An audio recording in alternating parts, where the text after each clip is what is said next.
오늘 말씀을 통해서 우리가 발견하는 것은 무엇입니까? 하나님은 우리에게 복 주시기 원하시는 하나님이다라고 하는 걸 알 수 있죠. 이걸 다른 말로 바꾸면 하나님은 우리 믿는 자들의 복의 근원이 되신다라고 하는 겁니다. 하나님이 우리의 복의 근원이 되십니다. 하나님이 우리의 복의 근원이 되신다라고 하는 것은 하나님은 우리에게 물질적인 복만 주신다는 것을 의미하는 게 아닙니다.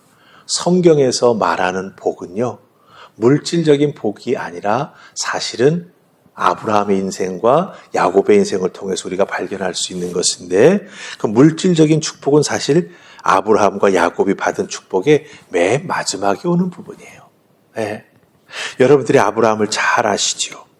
하나님께서 아브라함을 선택하셔서 하나님의 사람 삼아주셨습니다. 사실 아브라함이 처해 있던 삶의 상황이나 그가 살았던 지역을 보면 우상숭배의 지역입니다. 즉 아브라함의 인생은 우상숭배자에서 끝날 수 있었어요. 근데 하나님이 어떻게 하셨습니까? 그를 무조건 선택하셔서 불러주셨습니다. 이건 바로 영적인 축복입니다.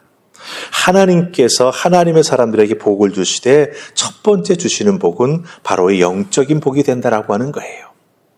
나로 하여금 죄인으로 머물다 죽지 않게 하시고 구원의 은혜를 베풀어 주셔서 하나님을 아버지라 부를 수 있는, 그 아버지가 가지고 계신 모든 것들을 받아 누릴 수 있는 하나님의 자녀 삼아주신 이 영적인 복이 참으로 크다라고 하는 것이죠. 아브라함의 인생이 우상 숭배자에서 하나님을 예배하는 자로 바뀌었던 것은 인생의 근본이 바뀐 것이지 않습니까? 그것만큼 복된 것이 어디 있습니까? 그래서 첫 번째 복은요, 하나님 주시는 영적인 복이 된다라고 하는 거예요. 두 번째, 야곱을 통해서 우리가 알 수 있는 복이 하나 또 있습니다. 그 복이 무엇일까요? 여러분, 야곱이 야망이 많은 사람이었다는 거 잘 아시지요? 아버지를 속이고 형을 속이고 장자의 축복을 받지 않습니까? 에서가 형으로서 그 축복을 빼앗기자 불같이 성질을 내면서 동생 야곱을 죽이겠다고 하지요. 그때 야곱은 어머니의 도움을 받아서 라반 삼촌의 집으로 도망을 칩니다. 아무것도 가지고 나오지 못했습니다. 걸음아 날 살려라 도망칩니다. 한참 도망치다 보니 밤이 되었지요. 광야에서 잠을 자야만 했습니다. 얼마나 두려웠겠습니까? 그렇죠? 네. 정서적으로, 감정적으로 야곱은 그 밤에 정말 많이 무서웠고 힘들었고 흔들렸을 것입니다. 아무것도 나를 지켜줄 수 있는 것이 없다라고 하는 것을 느낄 때 사람은 패닉할 수밖에 없는 거죠. 공황장애가 일어날 수도 있고, 예. 여러 가지 그 감정에 어려운 일이 일어날 수 있었다라고 하는 거예요. 근데 하나님은 어떻게 하십니까? 그 야곱을 찾아가 만나주시죠. 네. 그래서 하나님이 여기에도 나와 함께 계시는구나라고 하는 걸 야곱은 깨달아 알게 됩니다. 그러기에 야곱에게서 발견할 수 있는 두 번째 복이 무엇입니까? 바로 정서적인 복, 감정의 복, 이거예요. 네. 사람은 감정의 동물이기도 하지 않습니까? 근데 이 감정이 자꾸 흔들리면 병이 되는 거예요. 그걸 막아주시고 지켜주시는 분이 누구? 바로 하나님 되신다. 그러게 하나님은 우리에게 정서적이며 감정적인 복도 허락해 주신다라고 하는 것입니다. 그리고 세 번째가 물질적인 복입니다. 사실 이것이 우리에게 가장 크게 피부로 와닿는 부분이긴 한데, 여러분들 중요한 것은 이 물질적인 복은 영적인 복과 또한 우리에게 주어지는 정서적인 복을 하나님의 자녀로 누리며 살아가게 될 때 이 물질적인 복은 반드시 우리에게 따라온다라고 하는 거예요. 근데 중요한 것, 여러분 오해하지 말고 잘 들으세요. 하나님이 내게 물질의 복을 주신다라고 하는 것은 나를 재벌 만들어 주시는 게 아니에요. 그걸 아셔야 됩니다. 내게 일용할 양식을 주시고 가족들과 함께 살아갈 수 있는 모든 나의 삶의 근거를 허락해 주시는 그것에서부터 출발하는 게 바로 물질의 축복입니다. 그리고 하나님 앞에 예배하며 물질로 헌신할 수 있도록 하나님께서 역사해 주시는 것. 이게 바로 물질의 축복이 된다라고 하는 것입니다. 그러기에 여러분들 복 그럴 때 물질만 똑 떼가지고 그것을 제일 1번 위치에 놓지 마시기 바랍니다.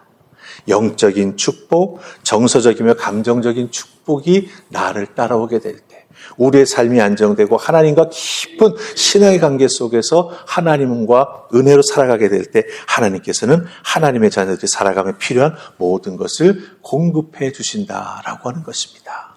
그러기에 여러분들 물질의 축복은 내가 덤빈다고 나에게 주어지는 게 아닙니다. 하나님의 은혜를 구하며 특별히 1절 말씀 여러분 잘 보세요. 복이 언제 주어진다고 말하고 있습니까? 하나님은 우리에게 은혜를 베푸사. 하나님의 은혜가 오게 되면서 하나님께서 얼굴을 우리에게 비추어 주실 때 하나님의 복이 우리에게 오게 된다라고 하는 거예요. 그래서 영적인 복, 정서적인 복, 물질적인 복이 이렇게 하나님을 우리를 바라봐 주실 때 우리에게 찾아오게 된다라고 하는 것입니다.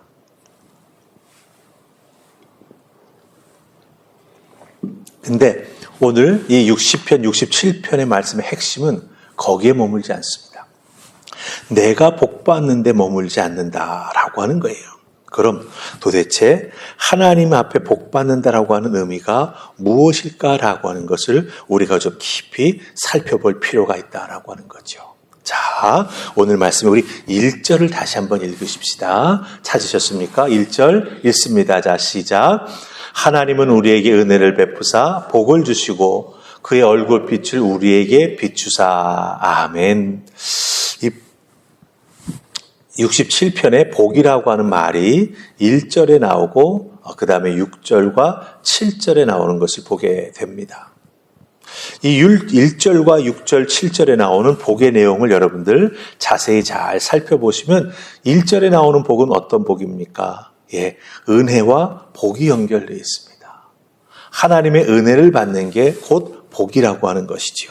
그 다음에 6절을 보시면 여러분들 6절은 땅의 소산이 복과 연결되어 있는 걸 보게 됩니다. 그렇죠? 그 다음에 7절을 보시면 복이 무엇과 연결되어 있습니까? 이 7절은 잘 살펴야 되는데 하나님이 우리에게 복을 주시니 우리 믿는 자들에게 복을 주신다고 말합니다.